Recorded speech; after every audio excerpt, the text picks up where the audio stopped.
It is the closest planet to Earth in size and distance. It once may have had oceans and a similar climate. Now it is hostile and unforgiving. Scientists want to know why and how it changed. This could help with the hunt for other habitable worlds. For now, Venus could be considered Earth's evil twin.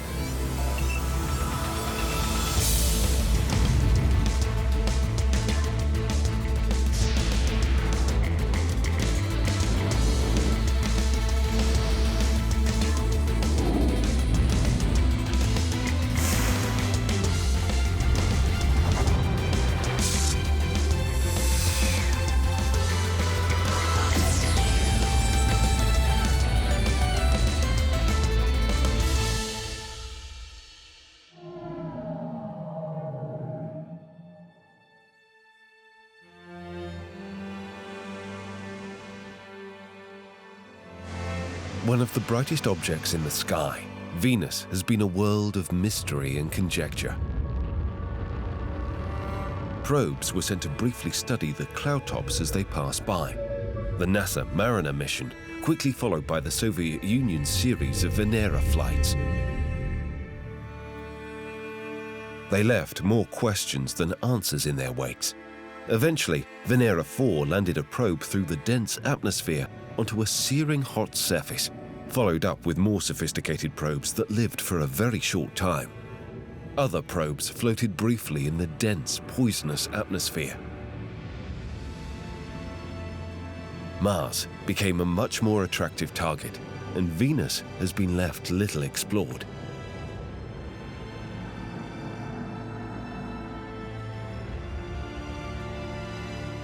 In the late 80s, the Magellan probe was launched from the Space Shuttle. It mapped the planet's surface with radar, giving us a detailed look at the rugged surface of the planet. Stripping away the dense, thick atmosphere revealed intricate mountains, volcanoes, and lava fields, an uninviting and hazardous environment hot enough to melt lead.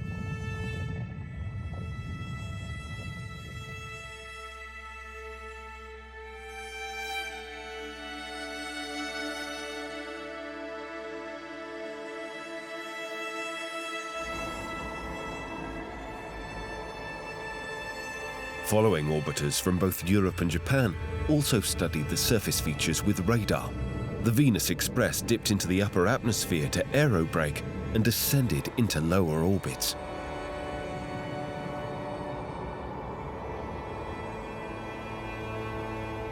In recent years, several probes have used Venus for gravity assists to propel them to other destinations. Bepi Colombo, on its way to study Mercury, passed by, taking images and other readings.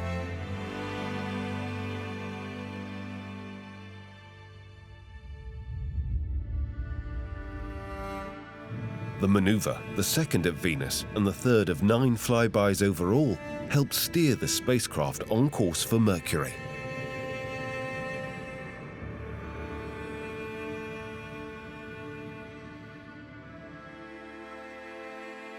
Another European spacecraft, the Solar Orbiter, also utilized Venus for a slingshot as it closed in on its solar orbit.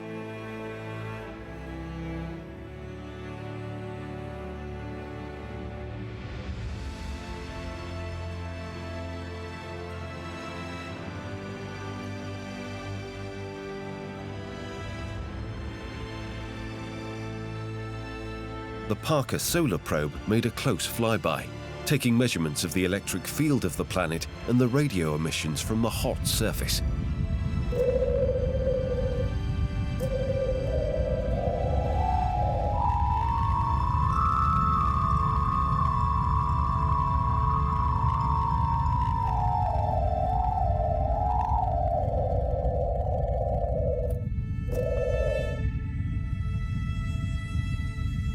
It's thrilling to be able to see something that's never been seen before. This emission that we're seeing is thermal emission. Even on the night side, the surface of Venus is so hot that it's glowing faintly at very red wavelengths. These whisper images, I think, are really exciting because they provide a new window into the lower atmosphere and surface region of Venus where these extreme conditions exist. A faint glow of heat from the night side shows distinctive features like continental regions, plains, and plateaus. A luminescent halo of oxygen in the atmosphere can also be seen surrounding the planet. These observations revealed much about the chemical composition of the surface. Another really interesting thing we could look for is potentially mineralogical differences. Different rocks and different minerals emit different levels of heat. Some surprising results suggested that water may have been on Venus in the past, but climatic changes and planetary processes removed the water from the planet and its atmosphere. We have chemical fingerprints in Venus's atmosphere and on its surface, suggesting that Venus might have been habitable in the past. The Wide Field Imager, or WISPR, is the sole imager aboard the Parker Solar Probe. This is something that's truly new, and I believe will yield exciting science in the long term. Once upon a time, Venus might just have been like an early Earth, with oceans, lakes, and rivers of liquid water, a much milder, oxygen-rich atmosphere. What changed the environment? Perhaps volcanic eruptions and toxic gases creating an atmosphere of carbon dioxide and sulfuric acid clouds, trapping heat in a greenhouse effect.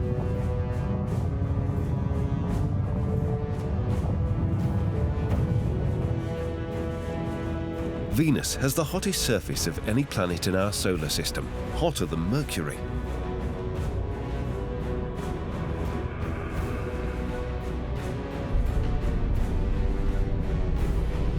The atmospheric pressure is nearly 75 times greater than that of Earth.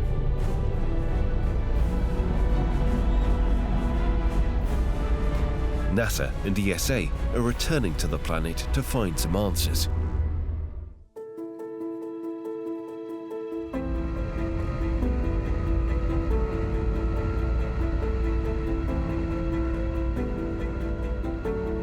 Europe is sending the spacecraft EnVision, in partnership with NASA, which is providing the synthetic aperture radar system called VENSAR. The S-band radar will also act as a microwave radiometer and altimeter to map the surface. EnVision will also carry 3 optical spectrometers designed to observe the surface and atmosphere of Venus, and a subsurface radar sounder that will probe the top kilometer of subsurface.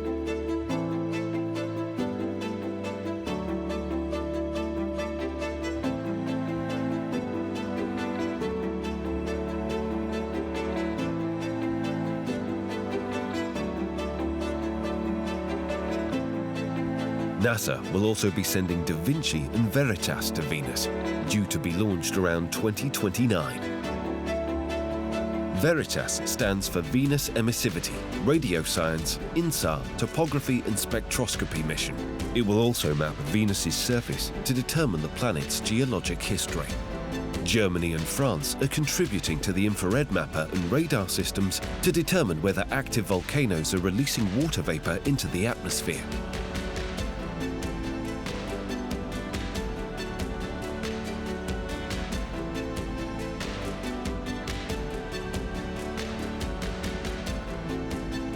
DaVinci, the atmospheric probe, will descend into the Venusian atmosphere to study the gases and chemistry with advanced sensors. It is designed to survive the descent to ground level whilst imaging its journey.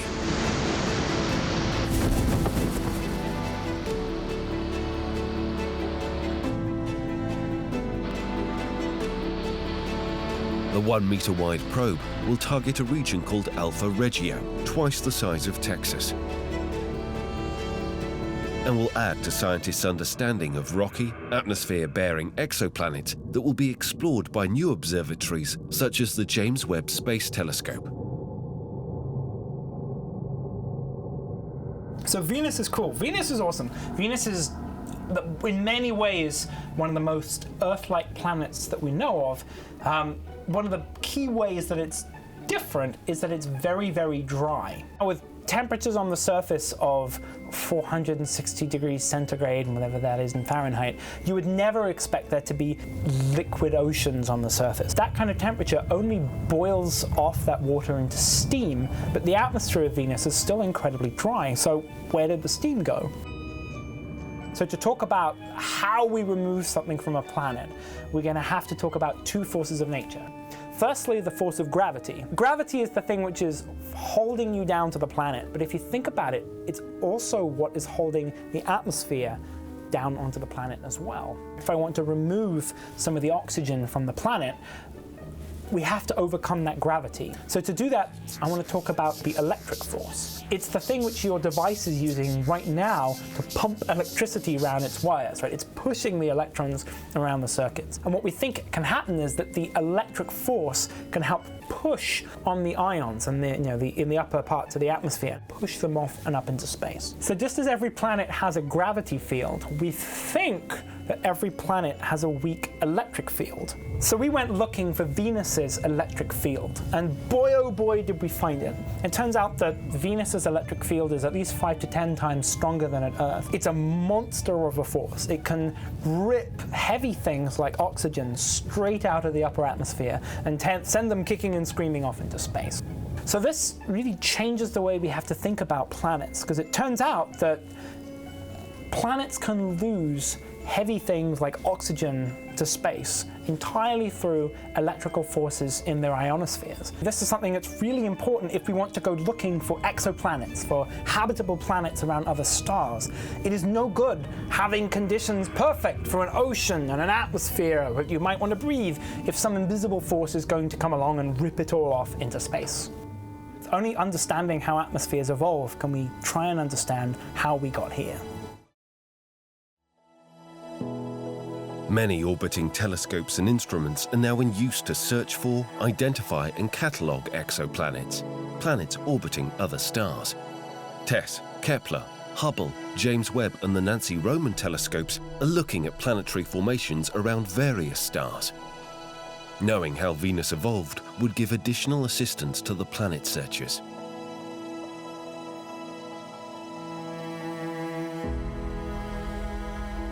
This image is of a new star and its gas disk. The black rings show where planets are forming by gathering the dust and debris.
This image reveals a moon forming around a gas giant as it evolves.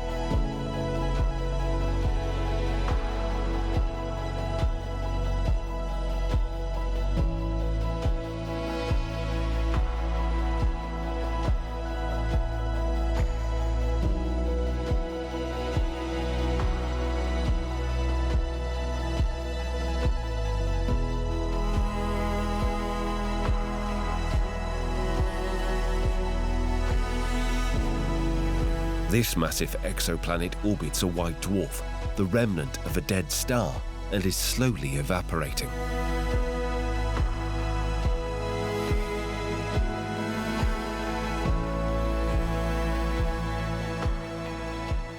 Another big unknown is to characterize planets that are orbiting other stars. So now astronomers have got very good at finding these planets, but what we want to do is look at what they're made of. So what's in their atmospheres, or if they were rocky, what kinds of minerals are we seeing? And to be able to do that, I think will be stupendous. So this, we can see the composition of the atmosphere in exoplanet, so what it's made of. And the specific planet we're looking at is hot.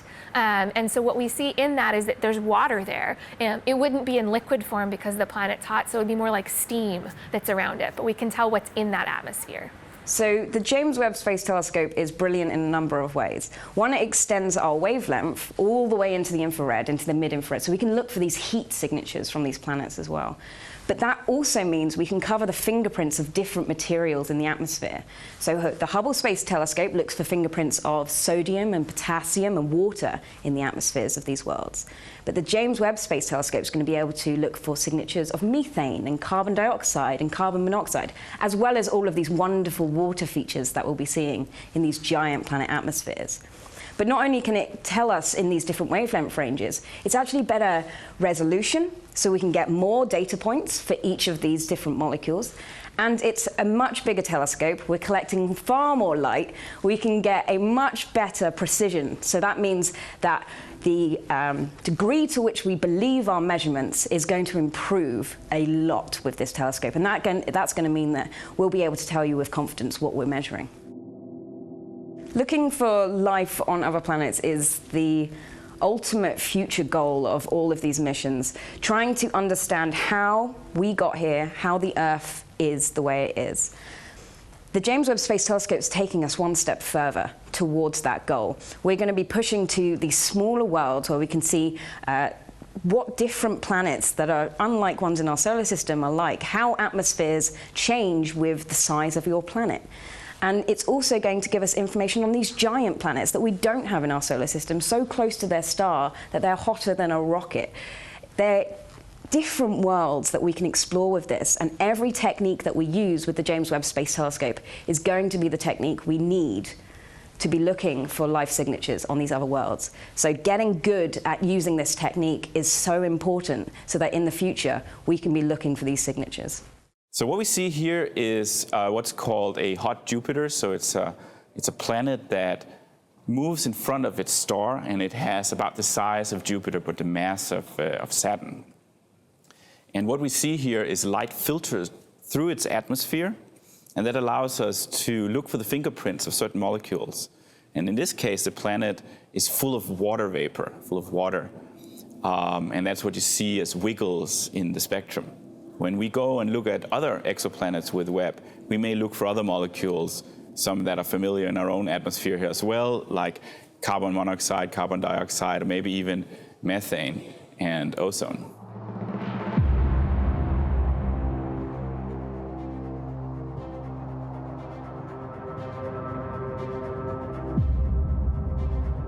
The total so far exceeds 5,000 exoplanets, with a further 8,000 to be confirmed. Of particular interest are the smaller, rocky, Earth-like planets.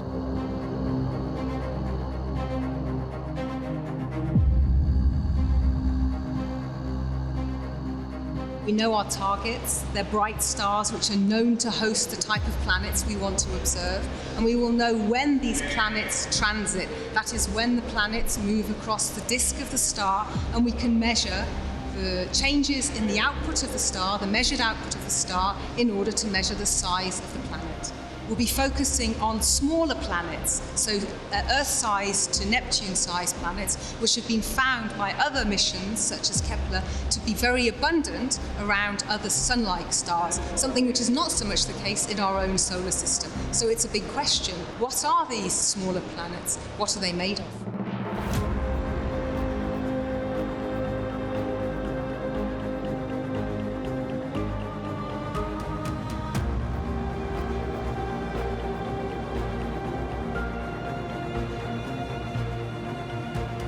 The range of planet types is amazing.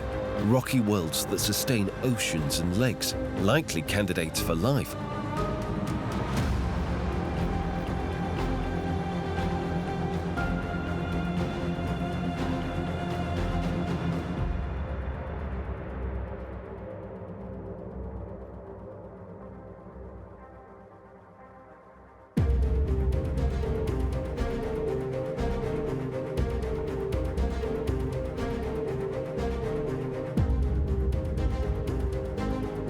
Others more extreme, like WASP 76P, tidally locked to its star, only ever showing one face to its sun. This extreme exoplanet has a day side where metals evaporate and a night side where it rains iron.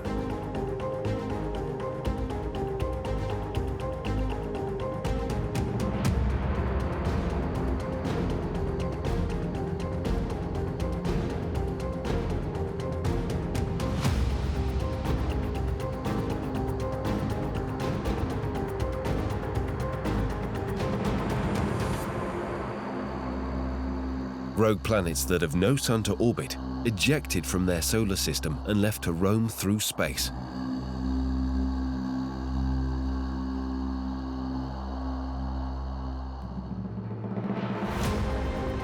Planets that have the heavy element barium in their atmosphere.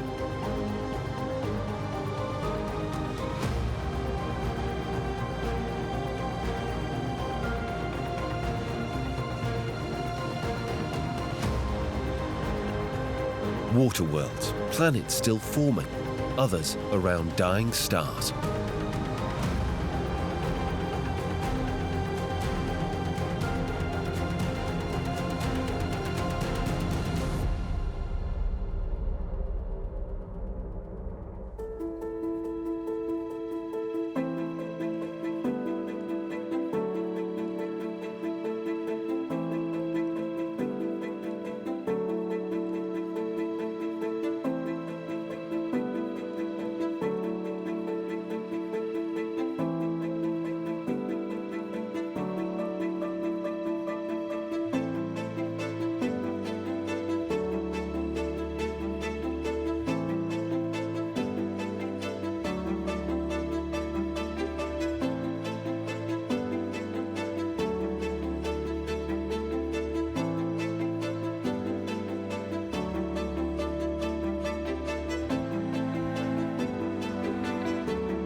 We must remember that amidst all these searches for a new Earth, we must take care of the one we have, because it is a very long way to travel to reach these other habitable worlds.